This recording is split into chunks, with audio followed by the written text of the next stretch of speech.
Halo, malam ini kita akan melangkah jauh sekali. Bukan ke istana megah, bukan ke kuil marmer, tapi ke masa ketika dunia masih dipenuhi para dewa, para monster, dan manusia-manusia yang berjalan di antara takdir dan nyala api. Perlahan, kamu akan hanyut melewati seluruh perjalanan mitologi Yunani.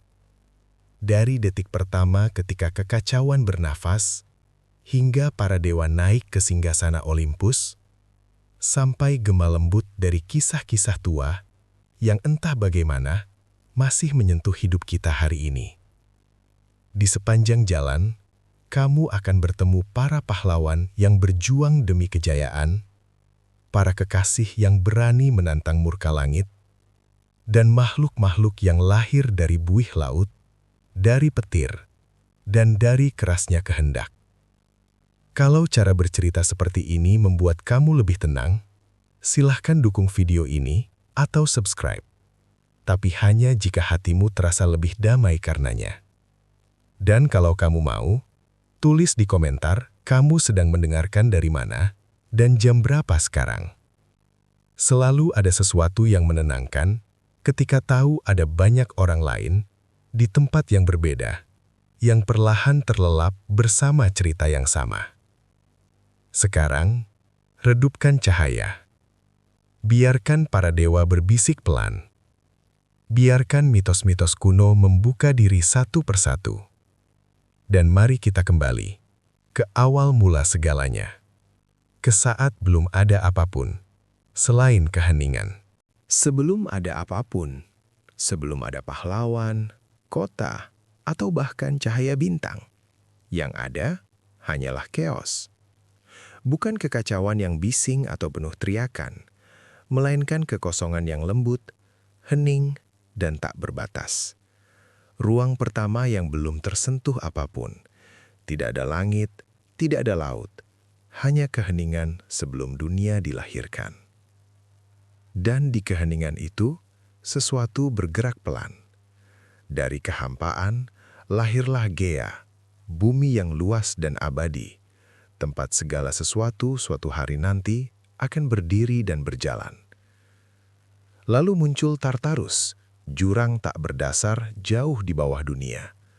Dan menyusul kemudian Eros, kekuatan lembut yang menarik segala sesuatu untuk saling mendekat dan menggerakkan penciptaan pertama.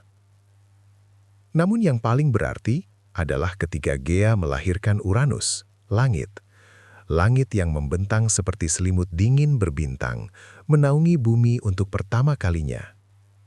Dari pertemuan bumi dan langit inilah, keluarga besar pertama dunia mulai terbentuk. Gaia dan Uranus memiliki 12 anak, para Titan. 6 putri, 6 putra. Oceanus yang mengalir mengelilingi dunia, Hyperion yang membawa cahaya, Themis, sang hukum ilahi, dan Mnemosine, sumber dari ingatan itu sendiri. Namun Uranus takut pada mereka. Entah karena mereka terlalu kuat, terlalu besar, atau karena ia belum siap menjadi ayah. Satu persatu, ia mendorong mereka kembali ke dalam Gaia, ke dalam rahim ibu mereka sendiri. Gaia terluka dan diam-diam menyusun rencana. Ia membentuk sebuah sabit dari batu dan memanggil anak-anaknya yang terperangkap dalam kegelapan. Tak ada yang berani, kecuali Kronos, Titan termuda. Dengan sabit itu di tangannya, ia menunggu. Dan ketika Uranus turun untuk berbaring di atas bumi, Kronos melompat keluar dari bayang-bayang dan dalam satu gerakan cepat yang mengubah dunia, ia mengebiri ayahnya. Sisa tubuh Uranus jatuh ke laut, dan dari buih yang mengalir lembut di permukaan air, lahirlah sosok yang bercahaya, Afrodite, dewi cinta dan kecantikan. Setelah Uranus tumbang, Kronos naik menjadi penguasa kosmos. Ia membebaskan saudara-saudaranya, dan bersama mereka memulai masa damai yang kelak disebut zaman keemasan. Masa ketika manusia hidup tanpa kesedihan. Namun sebuah kutukan menggantung seperti bayangan panjang. Uranus berbisik pada Kronos bahwa suatu hari ia pun akan digulingkan oleh anaknya sendiri. Karena tahu persis bagaimana hal itu bisa terjadi, Kronos memilih cara yang paling tradisional. Ia memakan anak-anaknya saat mereka lahir. Satu persatu, Hestia, Demeter, Hera, Hades, Poseidon ditelan bulat-bulat, tenggelam dalam kegelapan perut ayah mereka. Rhea, istrinya, patah hati. Ketika anak keenam lahir, ia membungkus sebungkah batu dengan kain dan menyodorkannya pada Kronos. Tanpa curiga, sang raja menelannya begitu saja.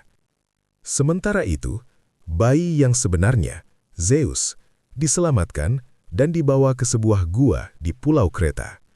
Di sana, ia tumbuh di bawah suara gemericik air dan belayan lembut kambing ilahi, Amalthea. Di bawah atap batu itu, Zeus tumbuh kuat, dan di dalam dirinya tumbuh pula tekad untuk membebaskan saudara-saudaranya. Ketika tiba waktunya, Zeus menyelinap ke istana Kronos, menyamar sebagai pelayan. Dengan bantuan Gaia, ia menuangkan ramuan kuno ke dalam anggur sang raja. Rasa pahit itu membuat Kronos tersentak, dan dengan dentuman keras yang bergema di seluruh kosmos, ia memuntahkan kelima anaknya, yang kini sudah tumbuh menjadi dewa-dewi dewasa, dan tentu saja batu yang dulu ia telan. Bersatu kembali, anak-anak Kronos berdiri sebagai satu, dan perang pun tak terhindarkan. Titanomaki, perang besar antara Titan dan para Olimpian. Pada awalnya, tidak ada kubu yang mampu menang. Titan kuat dan purba, tapi para Olimpian cepat dan cerdik. Zeus menyusun rencana. Ia turun ke Tartarus, ke dalam kedalaman yang nyaris tak bernama. Di sana, ia membebaskan para Hekatonkires, raksasa 100 lengan, dan para Cyclops, pandai besi ilahi. Sebagai tanda terima kasih, Cyclops memberikan hadiah, petir untuk Zeus, trisula untuk Poseidon, dan helm kegelapan untuk Hades. Dengan senjata itu, keseimbangan berubah.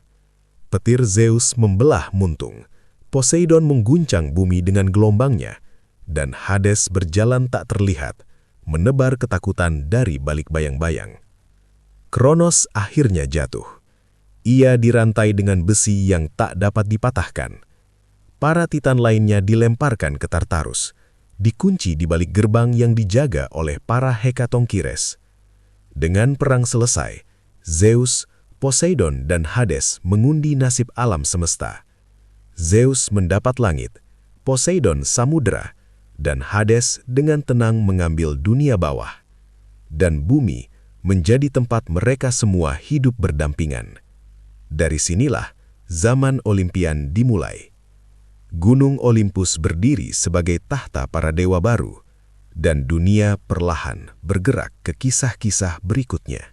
Dengan para Titan tumbang dan kosmos terbagi, perlahan sisa-sisa perang mulai meredah. Bumi masih retak dan berdebu, namun jauh di atas awan, Olympus berdiri, tenang dan tak tersentuh. Puncak yang begitu tinggi hingga badai pun enggan menyentuhnya.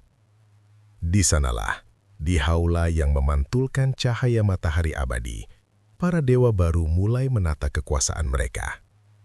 Tidak banyak, tapi cukup berisik, cemerlang, dan sulit untuk diabaikan.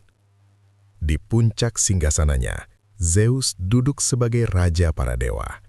Petir di tangannya berpendar lembut, janggutnya seperti biasa, dramatis. Ia adalah dewa petir, iya, tapi juga dewa hukum dan ketertiban. Meskipun untuk yang satu itu, seringkali hanya berlaku ketika ia sedang ingat.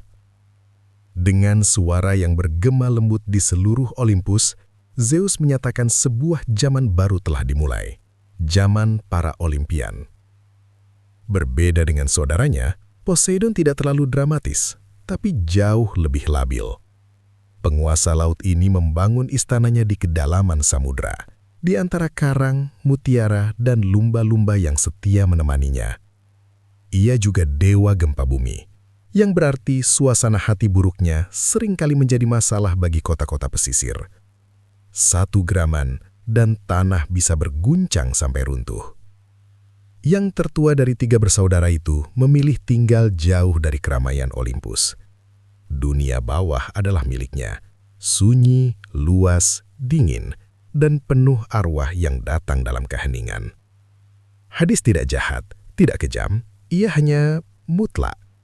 Jika Zeus menggelegar dan Poseidon mengamuk, maka Hades hanya bertahan, tak tergoyahkan seperti bayangan. Di samping Zeus berdiri Hera, ratu para dewa. Elegan, teguh, dengan tatapan yang mampu membuat siapapun mengingat kembali semua kesalahan hidupnya. Dewi pernikahan dan keluarga, sebuah ironi yang tidak luput dari siapapun. Ia jarang melupakan hinaan dan hampir tidak pernah memaafkan pengkhianatan. Murkanya lembut, tapi sangat konsisten. Demeter merawat bumi dengan sentuhan lembut yang menumbuhkan panen dan menggerakkan pergantian musim. Ia hangat, keibuan, tapi jangan pernah menyakitinya. Dunia akan belajar pelajaran itu dengan cara yang sangat berat. Hestia adalah api tenang dalam keluarga yang ribut, dewi perapian dan rumah, penjaga nyala yang tidak pernah padam.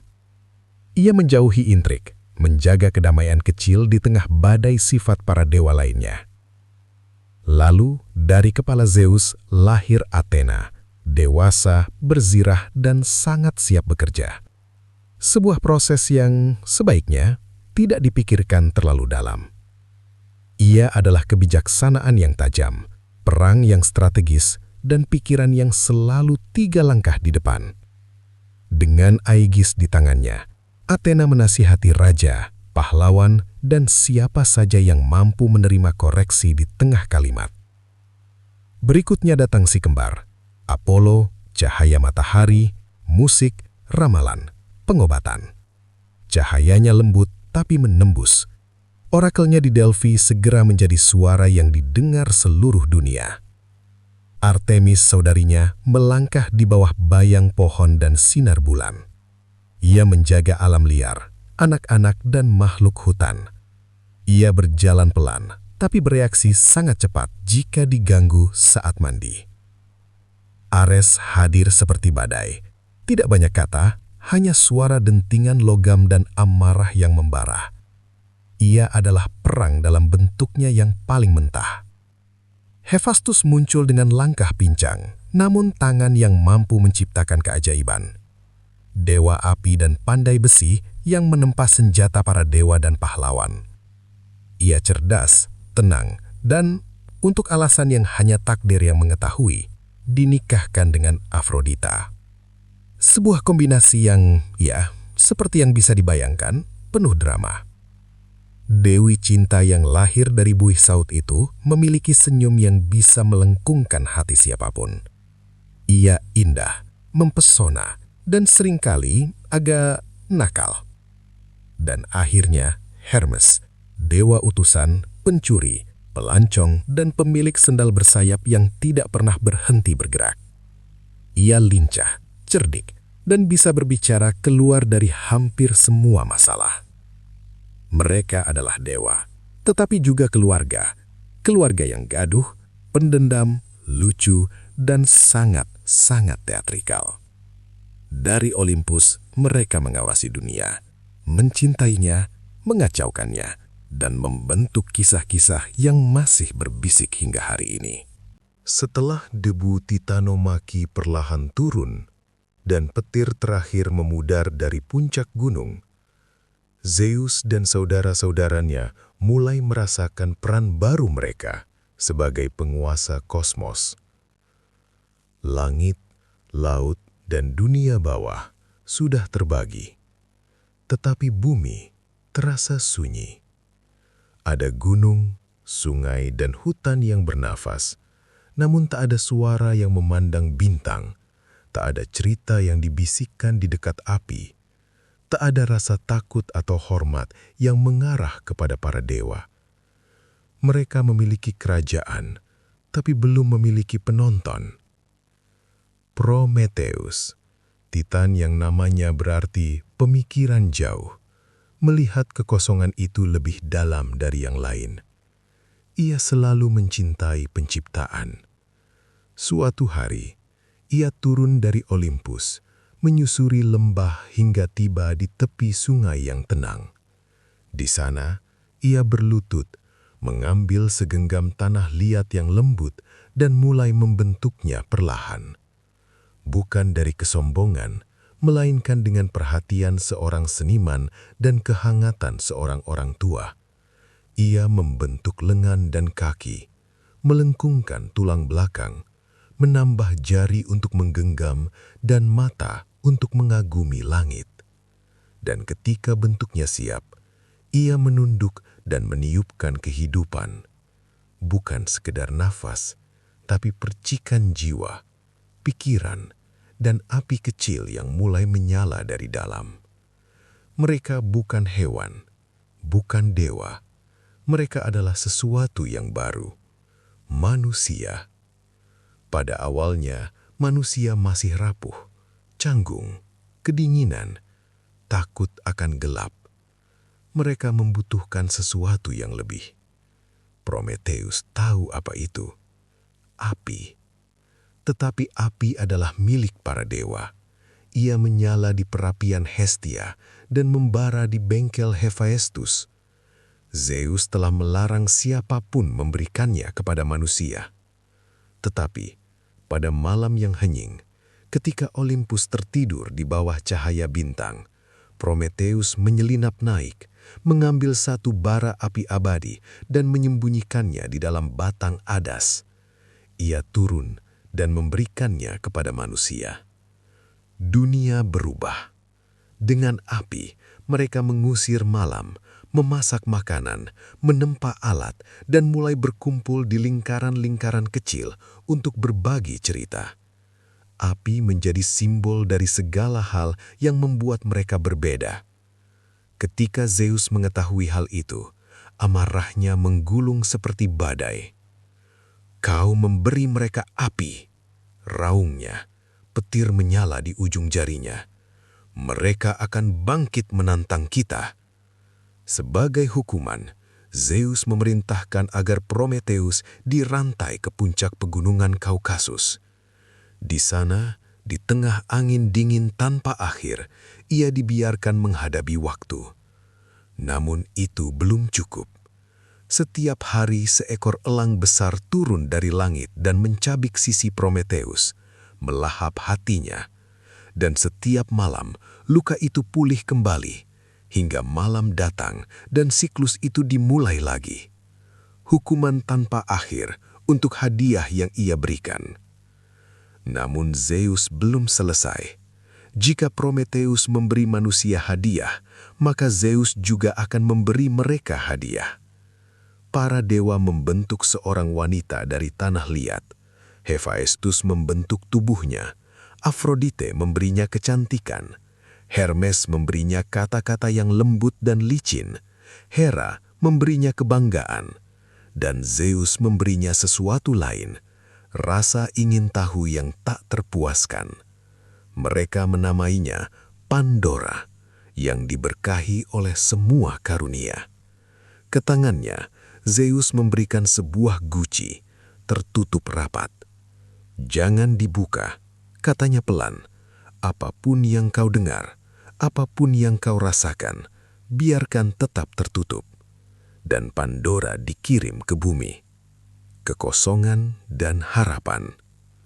Namun rasa ingin tahu perlahan menggerogoti hatinya. Guci itu duduk tenang di rumahnya, tetapi seolah berdenyut dalam senyap, mengundang, memanggil. Dan pada suatu hari, Pandora tak lagi mampu menahan diri. Ia membuka tutupnya, walau hanya sedikit. Dari dalamnya meledak segala penderitaan yang belum dikenal dunia. Penyakit, iri hati, kemalangan, kesedihan, perang, semuanya membanjiri bumi seperti badai. Pandora menjerit, berusaha menutup guci itu kembali, tetapi sudah terlambat. Hampir semuanya telah melarikan diri. Hampir. Ketika ia kembali menutupnya, ia mendengar sesuatu lain dari dasar gelap guci itu. Suara lembut, pelan, seperti nafas hangat di tengah dingin. Harapan. Itulah satu-satunya hal yang tetap berada di dalam guci. Dan meskipun dunia kini penuh penderitaan dan kehilangan, manusia tidak runtuh. Mereka menangis, berjuang, mencoba lagi, dan mencintai lagi. Sebab meski luka-luka mereka dalam, mereka masih mempunyai satu hal yang tak bisa dicuri oleh penderitaan. Harapan. Ketika Zeus akhirnya menetap di singgasananya yang tinggi di Olympus, orang mungkin membayangkan ia akan menjalani hari-hari yang tenang, memimpin langit dengan bijaksana, dan menikmati kedamaian surgawi. Namun, Olympus tidak pernah benar-benar mengenal kata tenang. Dalam waktu singkat, istana para dewa berubah menjadi tempat di mana rumor berputar seperti angin, kecemburuan menggantung seperti kabut, dan perdebatan menggema, bahkan di balik pilar marmer. Di tengah semuanya, berdirilah Zeus, raja para dewa, penguasa petir, dan sayangnya, ahli dalam menghancurkan kepercayaan. Untuk segala kekuasaan dan kewibawaannya, Zeus selalu memiliki satu kelemahan yang tidak pernah hilang. Wanita fana, bidadari, dewi, dan terkadang makhluk yang hanya sekilas menyerupai wanita. Seleranya luas, penyamarannya kreatif, dan waktunya, menurut banyak catatan ilahi, sangat-sangat buruk. Dan ada satu makhluk yang tidak pernah mengabaikan semua perselingkuhan itu. Hera, ratu para dewa, dewi pernikahan, penjaga keluarga, dan pemilik dendam yang panjang dan rapi. Pernikahan mereka, dalam istilah paling lembut, adalah krisis diplomatik yang tidak pernah berhenti bernapas. Untuk memahami murka Hera, seseorang harus memahami skala petualangan Zeus. Ia tidak hanya merayu, ia berubah menjadi hujan emas, banteng putih, angsa, bahkan awan lembut yang tampak olos. Semua itu demi cinta sesaat, dan jejaknya selalu sama, bisikan ilahi, kepanikan, dan seorang demigod baru yang segera memasuki dunia. Salah satu kisah yang paling menyedihkan adalah kisah Io, pendetaan Hera sendiri. Zeus mendekatinya diam-diam, namun ketika Hera datang mendekat, Zeus panik dan mengubah Io menjadi sapi putih yang indah. Hera tentu saja segera meminta sapi itu sebagai hadiah, dan Zeus yang terpojok menyerah. Io diserahkan kepadanya. Hera kemudian menugaskan Argus Panoptes, penjaga bermata 100, untuk mengawasi Io tanpa istirahat. Untuk menyelamatkan Io, Zeus mengutus Hermes, yang menidurkan Argus dengan musik lembut sebelum mengakhiri hidup sang penjaga. Sebagai balasan, Hera mengirim seekor lalat penggigit untuk menyiksa Io tanpa henti, memaksanya mengembara melintasi dunia dalam kebingungan dan rasa sakit. Pengejaran Zeus yang lain yang cukup terkenal adalah Leto. Ia tidak ingin menjadi pusat drama, tetapi ketika ia mengandung anak kembar Zeus, Hera murka. Ia mengeluarkan perintah halus namun kejam. Tidak ada tanah di bawah matahari boleh memberi Leto tempat berlindung. Leto mengembara dari pulau ke pulau, ditolak berkali-kali, hingga akhirnya ia menemukan pulau terapung Delos. Di sana, di tempat yang tidak terikat bumi, Leto melahirkan Artemis, dan tak lama kemudian, Apollo, dua dewa yang kelak bersinar di Olympus dan yang tak pernah melupakan penderitaan ibunya. Cerita lain datang dari Semele, seorang wanita fana yang dicintai Zeus. Hera, dalam wujud seorang perawat tua, menyusup ke hatinya dan menanamkan keraguan lembut. Jika kekasihmu benar-benar Zeus, bukankah ia seharusnya menunjukkan wujudnya yang sejati? Semele yang muda dan percaya meminta Zeus melakukan hal itu. Terikat oleh sumpah ilahi, Zeus tidak dapat menolak, dan ketika ia tampil dalam kemuliaan sejatinya, Semele hangus, hilang dalam cahaya. Namun dari abu itu, Zeus menyelamatkan anak yang belum lahir, menjahitnya ke dalam pahanya sendiri, hingga ia siap lahir ke dunia.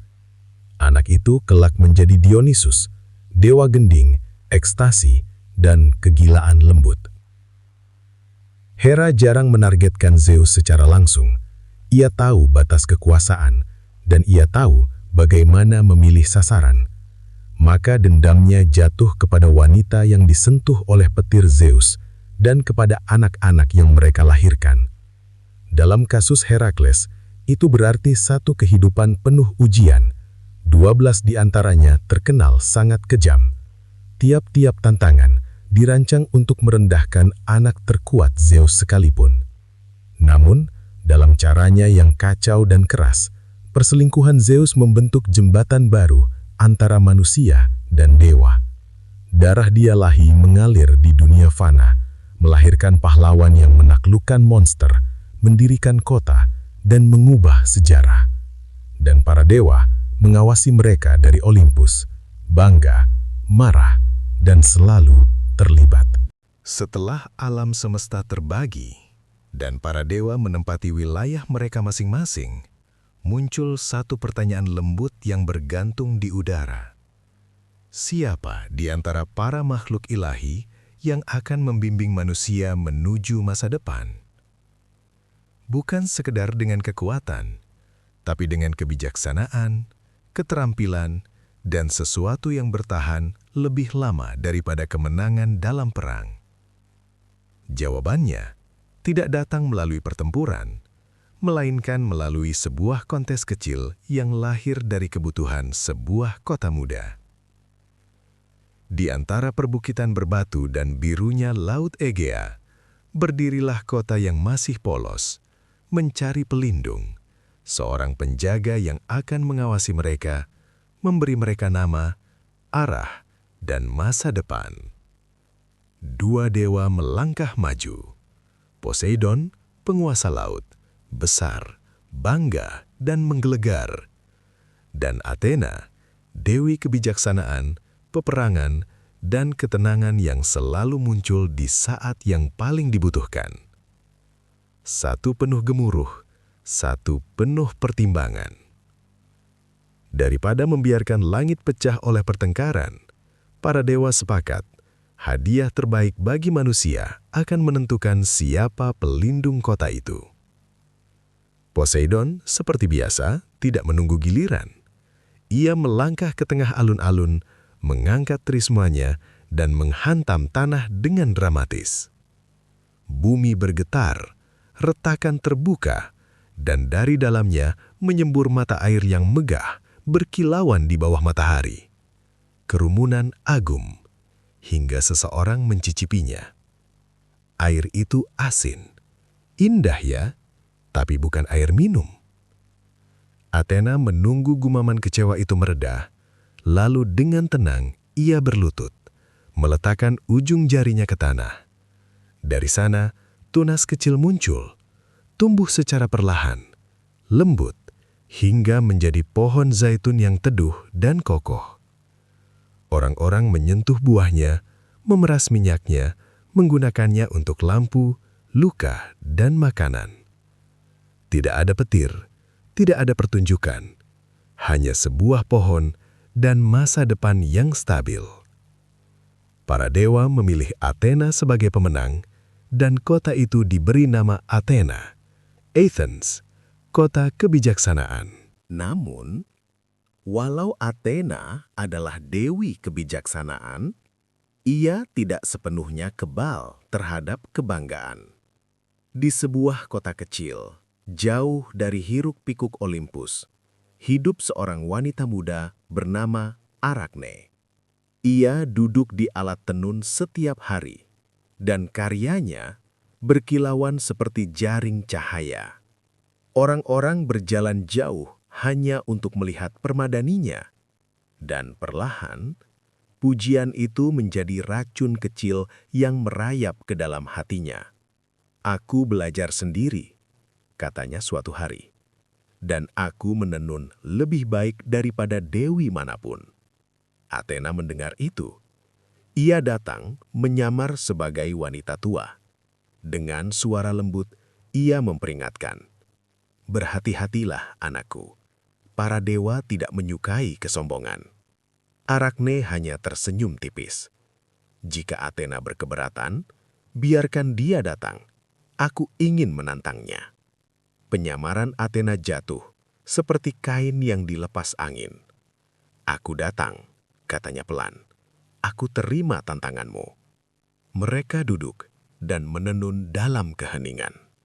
Permadani Athena menggambarkan para dewa dengan segala keagungan dan martabat mereka. Sebuah ode ilahi pada kekuatan surga. Arachne memilih jujur. Ia menenun kesalahan para dewa. Persaingan kecil, kecemburuan, kekejaman, dan kerapuhan moral yang jarang dibicarakan. Ketika mereka selesai, Athena menatap karya Arachne. Ia mencari kesalahan. Tidak ada. Setiap helai benang sempurna. Dan itu menyakitkan.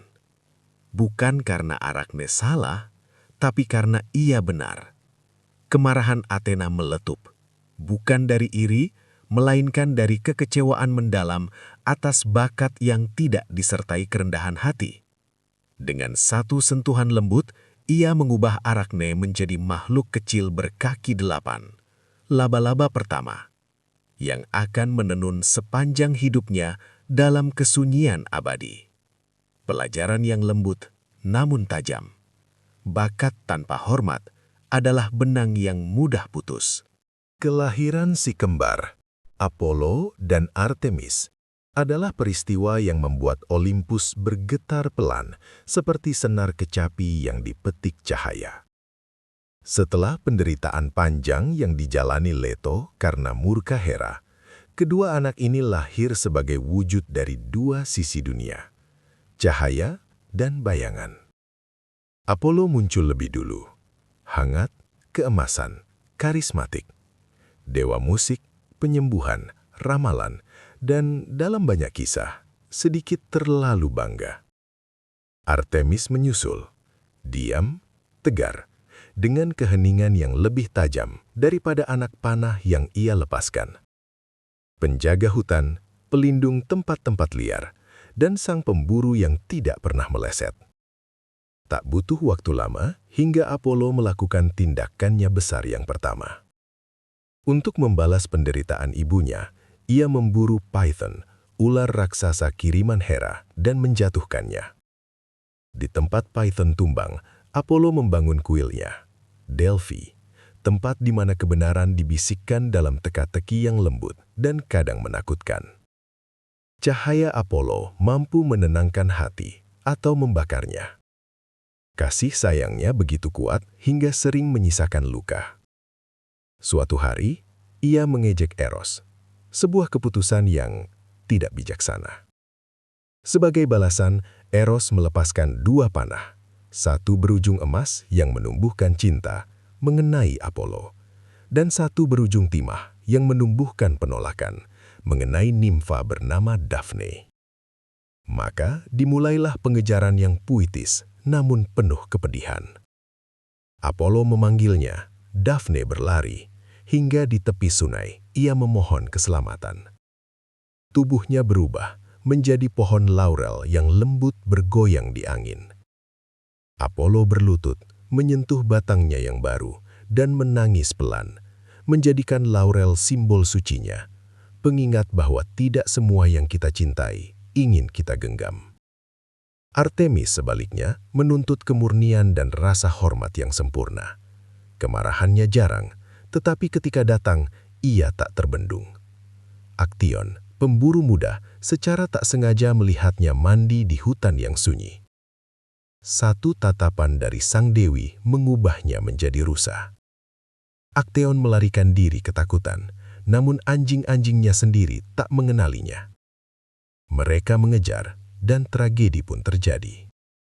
Artemis tidak menyesal, ia dilahi, dan hormat bukanlah permintaan, melainkan kewajiban. Sebelum para pahlawan berdiri, sebelum pedang diangkat, ada 3 saudari sunyi yang menentukan jalannya dunia. Para nasib. Kloto memintal benang kehidupan.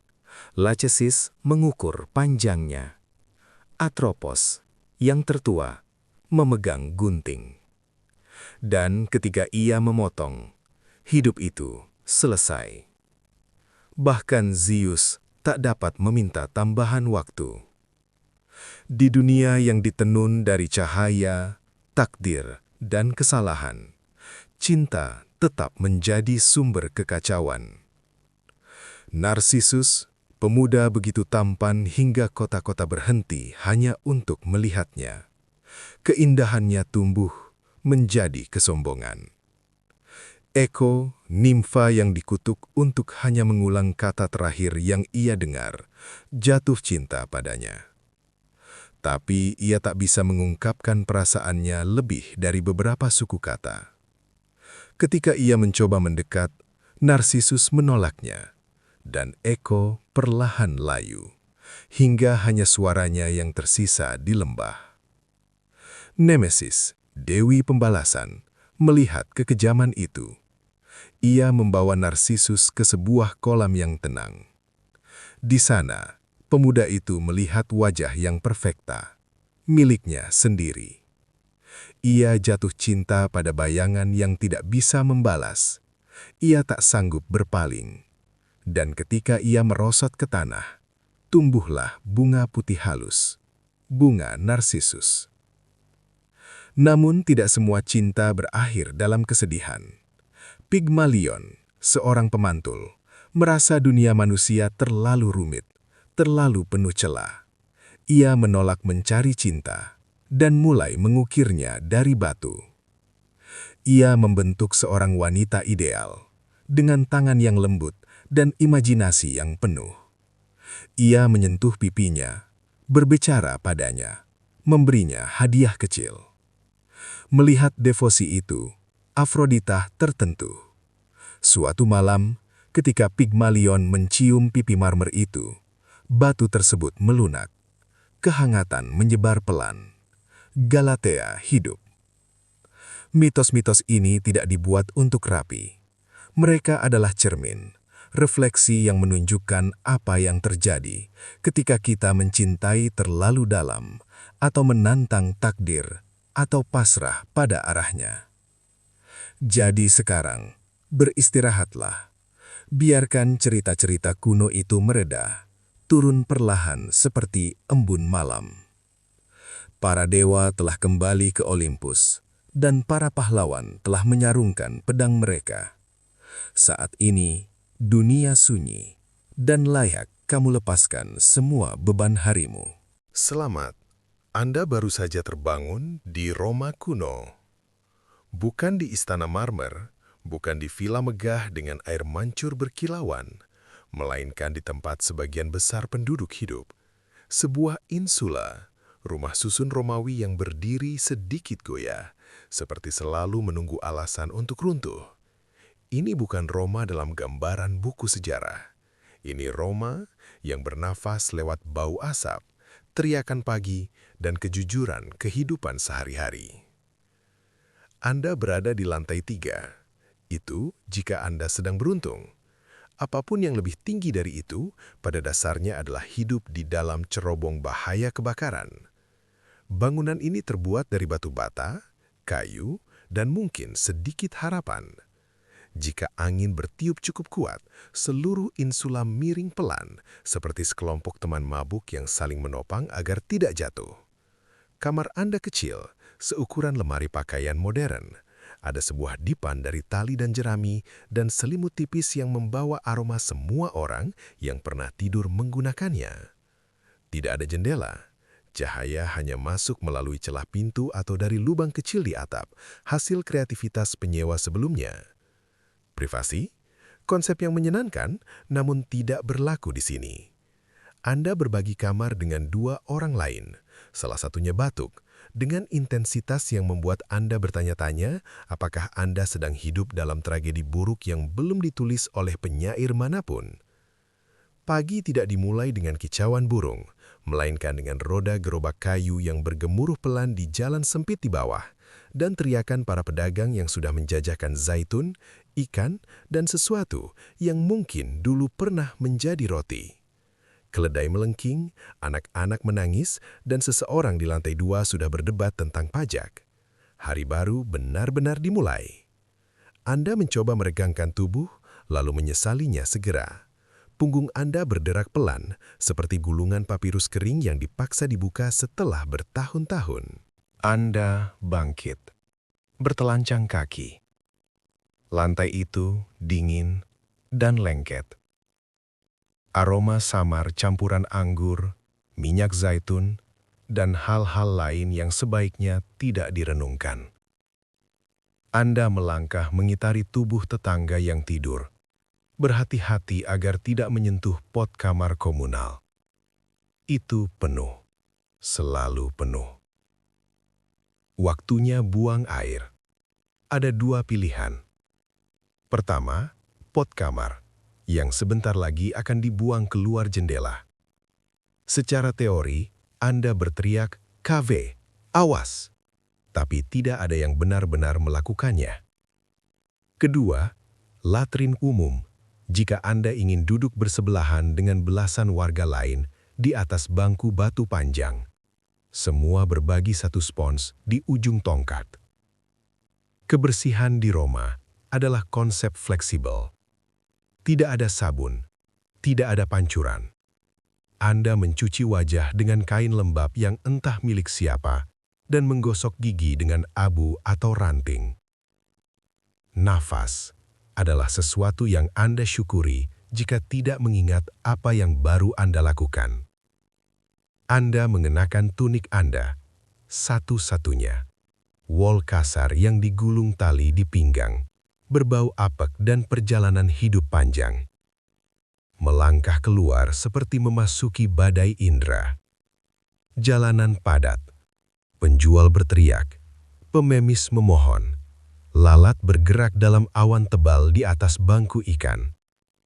Anda menghindari genangan air yang mengkilap mencurigakan dan bergerak seperti seseorang yang tahu betul apa yang menunggu jika ia tidak melangkah hati-hati. Ini adalah Roma, bukan Roma marmer-marble, bukan Roma patung emas. Ini Roma insula, Roma jelajah, Roma pot kamar yang tumpah, Roma kehidupan yang berisik dan nyata.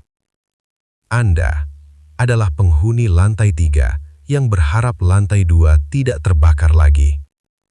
Dan ini baru pagi pertama Anda. Sekarang, Anda lapar.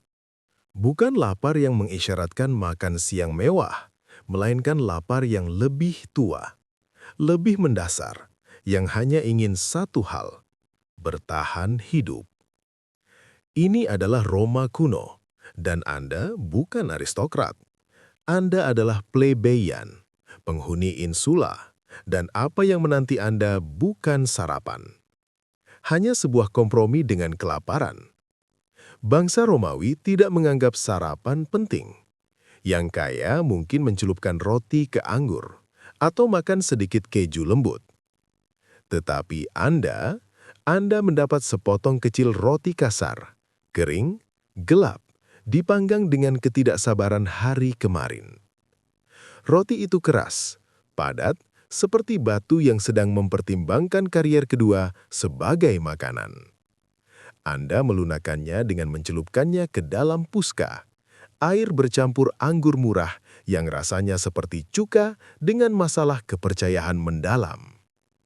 Jika hari sedang baik, Anda mendapat sedikit puls, bubur pekat dari biji-bijian rebus, kadang diberi minyak zaitun, atau setekes garum, saus ikan fermentasi yang berbau seperti laut pada saat yang salah, dan keputusan hidup yang buruk. Tidak ada kopi, tidak ada telur, tidak ada buah segar. Hanya makanan yang memiliki satu tugas kecil, menjaga Anda tetap hidup, tepat di atas garis kematian. Dan tugas itu ia lakukan dengan usaha yang minimal. Anda haus. Anda telah bekerja di bawah panas yang membuat udara terasa berat dan aroma manusia berputar seperti kabut tebal. Roma memiliki saluran air yang ajaib yang membawa jutaan galon air setiap hari. Tetapi hanya orang kaya yang menikmati pipa pribadi. Sisanya, termasuk Anda, mengantri di air mancur umum, bersandar di mangkuk batu yang dingin dan basah. Meskipun sumbernya dari pegunungan, yang Anda dapatkan seringkali adalah air yang telah melalui pemandian, industri kecil, dan perjalanan panjang melalui pipa timbal. Anda tidak minum air murni. Anda minum sup mineral hangat yang kadang membuat pikiran Anda buyar. Dan ketika itu terjadi, jangan salahkan para dewa. Salahkan pipa ledeng. Setelah bekerja keras, Anda berpikir mungkin pemandian umum akan menjadi sedikit kebaikan dari kota ini.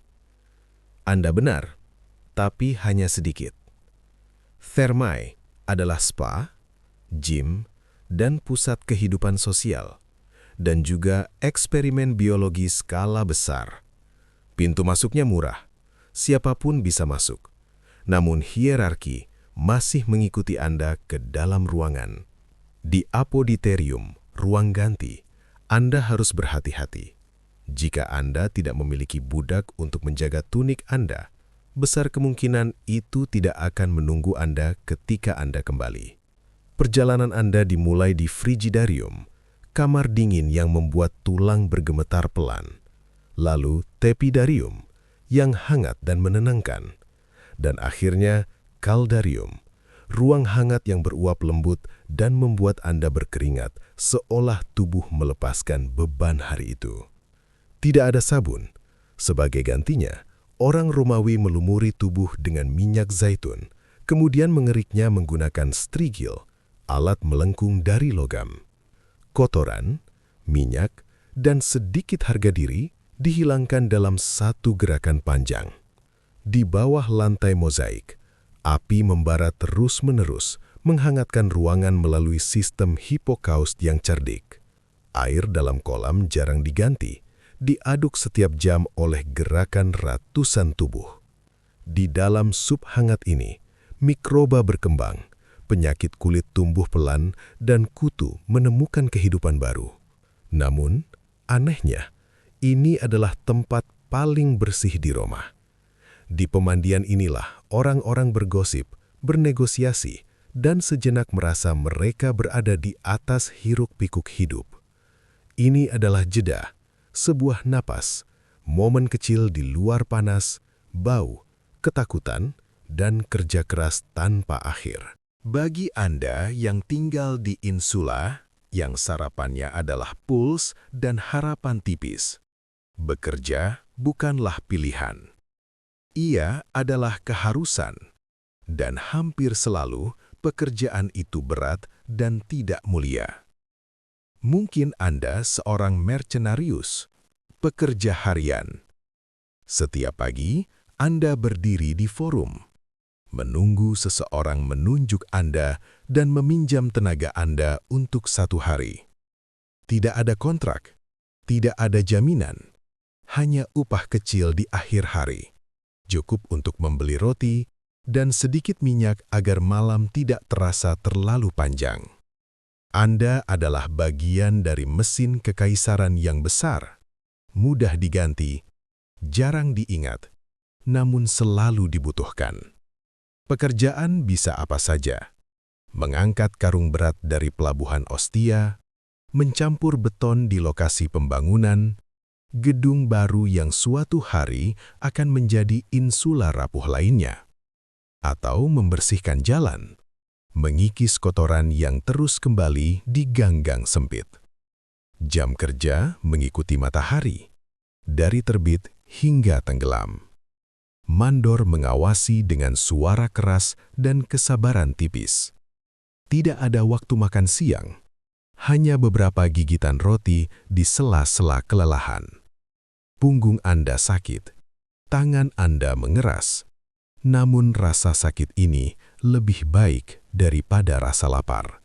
Di tengah kerja kasar itu, Anda melihatnya melintas. Sebuah litera, kursi sedan mewah, diangkat oleh 4 budak yang langkahnya terlatih dan senyap. Di dalamnya duduk seorang patrician, senator, bangsawan, seseorang yang memandang dunia dari jarak aman. Tatapannya melewati Anda seperti melewati debu di jalan. Mereka juga bekerja, namun pekerjaan mereka adalah hukum, politik, dan menjaga warisan keluarga. Mereka tidak menyentuh tanah kotor, tidak mencium bau keringat, tidak mengenal kapalan.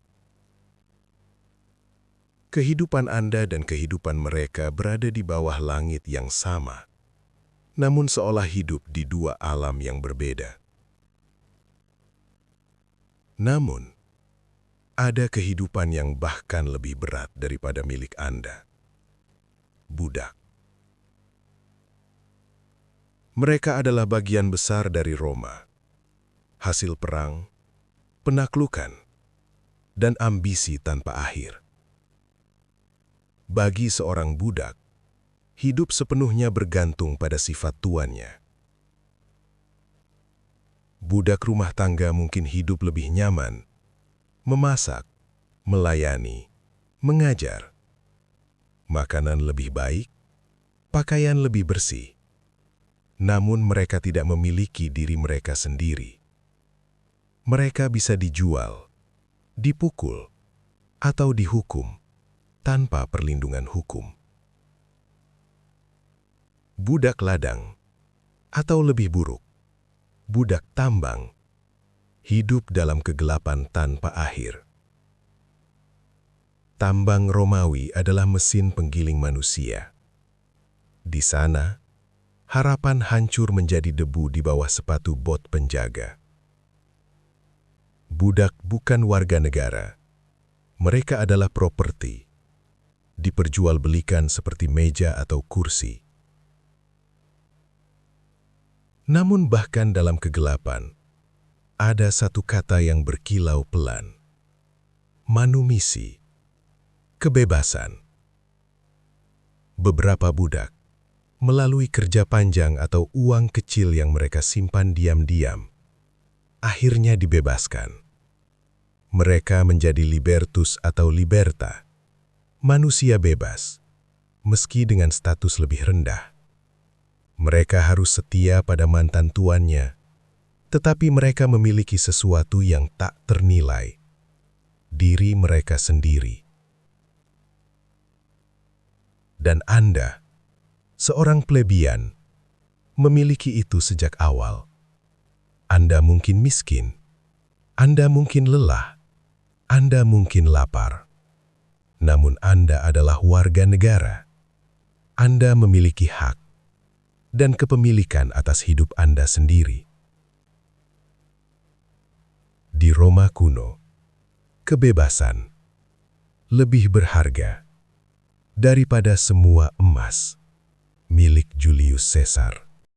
Anda berhasil melewati hari, melangkahi kotoran jalanan, menghindari penyakit yang tak terlihat, dan menuntaskan kerja fisik yang menguras tenaga. Sekarang, ada satu tempat yang menjanjikan sedikit kelegaan, pemandian umum, Thermae. Di Roma, pemandian adalah keajaiban sipil. Biaya masuknya rendah, hampir siapapun bisa datang. Bangunan-bangunan besar ini adalah oasis komunal. Sebagian spa, sebagian gimnasium, sebagian pusat gosip. Semuanya menyatu dalam satu ruang beruap. Para bangsawan berendam di kolam panas, dan Anda, seorang plebeyan, diizinkan berbagi uap yang sama. Namun ini bukan keheningan. Ini adalah ritual sosial yang ramai, hidup, dan terus bergerak. Anda menanggalkan pakaian di apoditerium, ruang ganti yang bergema pelan. Jika Anda tidak memiliki budak untuk menjaga tunik dan sandal, Anda hanya bisa berharap pakaian itu masih ada saat Anda kembali. Ritual biasanya dimulai dengan olahraga. Orang Romawi suka berkeringat lebih dulu.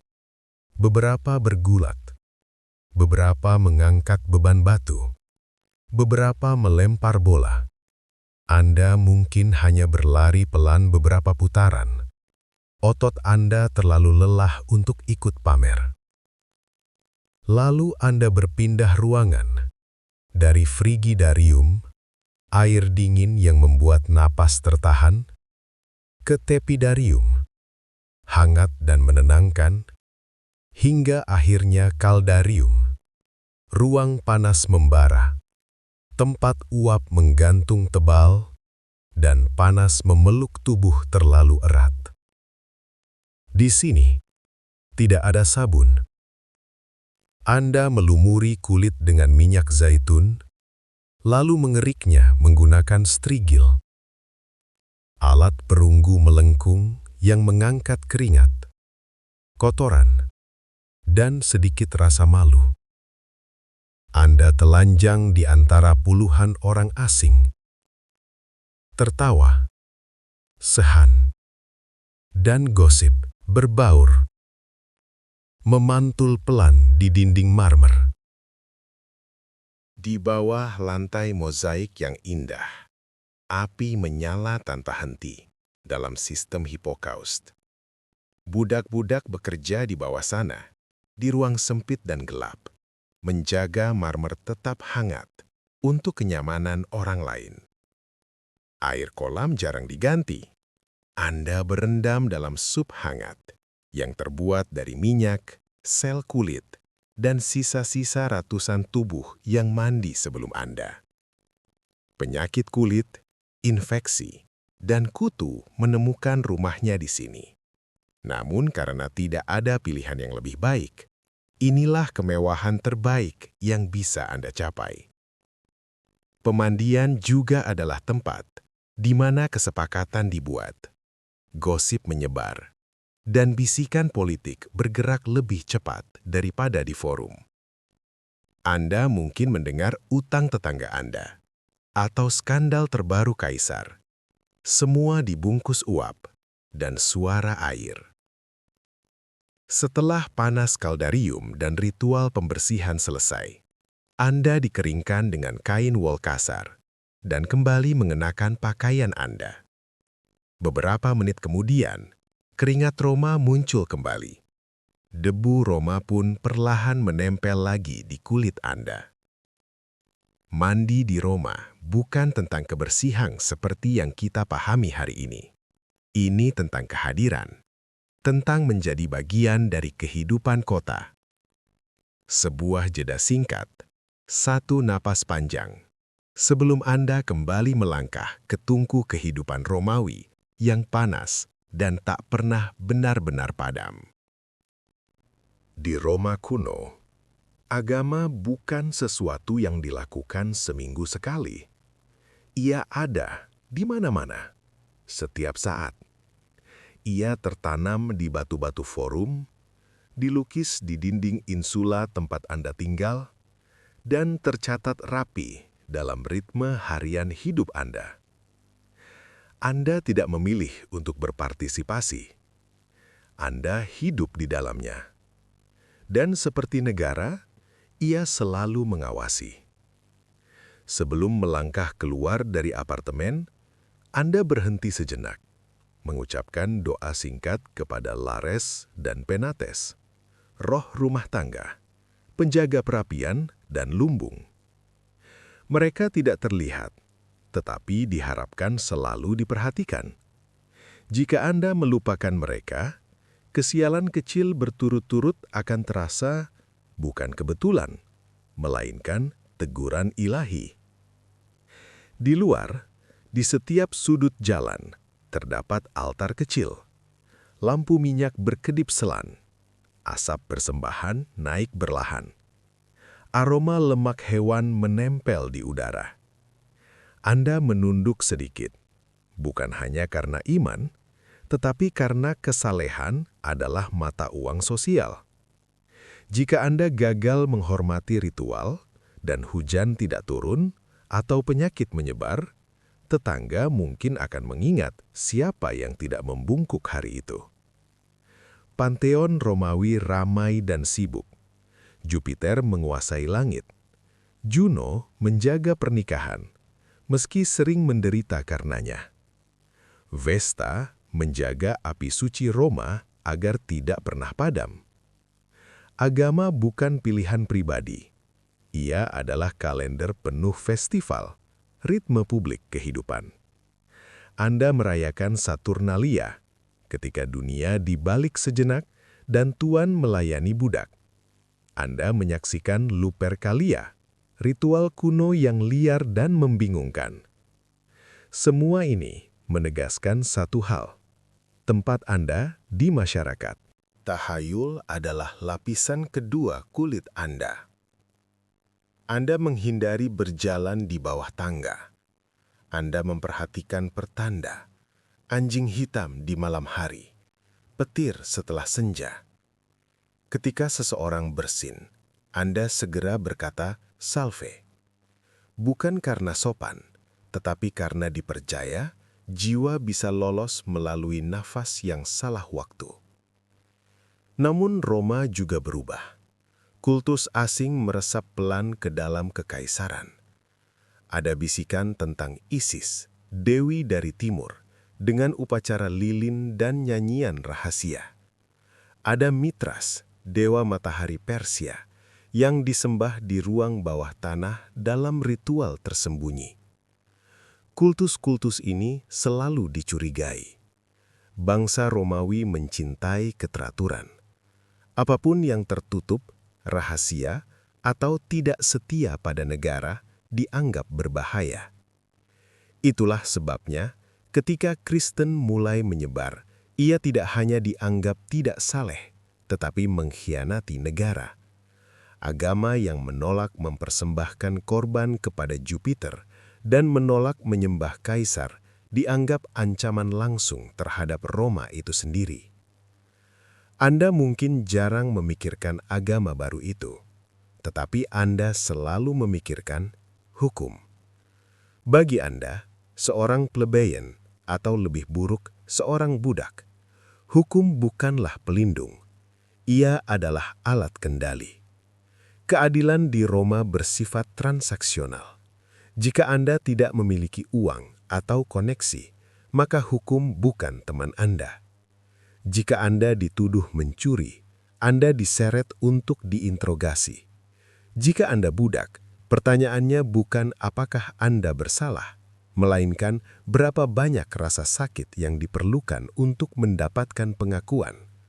Penyiksaan bukan hal terlarang, ia diharapkan. Budak dianggap tidak memiliki kehormatan untuk berkata jujur tanpa paksaan. Hukuman bersifat publik dan disesuaikan dengan status. Seorang patrisian mungkin diasingkan diam-diam, seorang plebeian dicabuk, ditandai, atau dieksekusi. Pemenggalan kepala dianggap cepat dan terhormat, hak warga negara.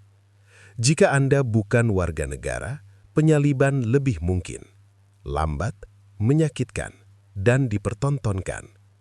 Tubuh dibiarkan membusuk sebagai peringatan bagi yang lain. Keadilan juga hiburan. Di amfiteater, penjahat dilempar ke binatang buas untuk sorak-sorai ribuan orang. Bertahan dengan diam. Maka Anda belajar satu hal penting. Tetap tidak terlihat. Anda menghindari utang, menghindari konflik, menghindari perhatian.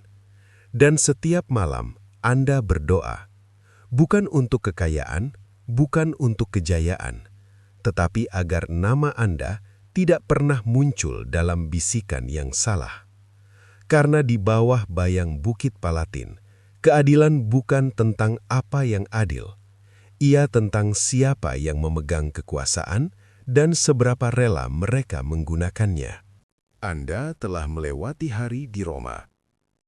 Dan seperti semua jalan batu yang membelah kota itu, perjalanan ini akhirnya menuju ke satu tempat yang sama.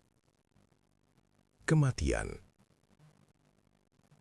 Bagi Anda, seorang plebeyan tanpa nama besar, akhir ini datang tanpa kehormatan, tanpa upacara megah, dan seringkali tanpa kepastian. Di Roma kuno, kematian datang lebih cepat dan lebih sering bagi mereka yang miskin. Bahkan jika Anda selamat dari masa kanak-kanak, hidup dijalani dengan keras dan jarang panjang. Demam kecil bisa berubah menjadi akhir.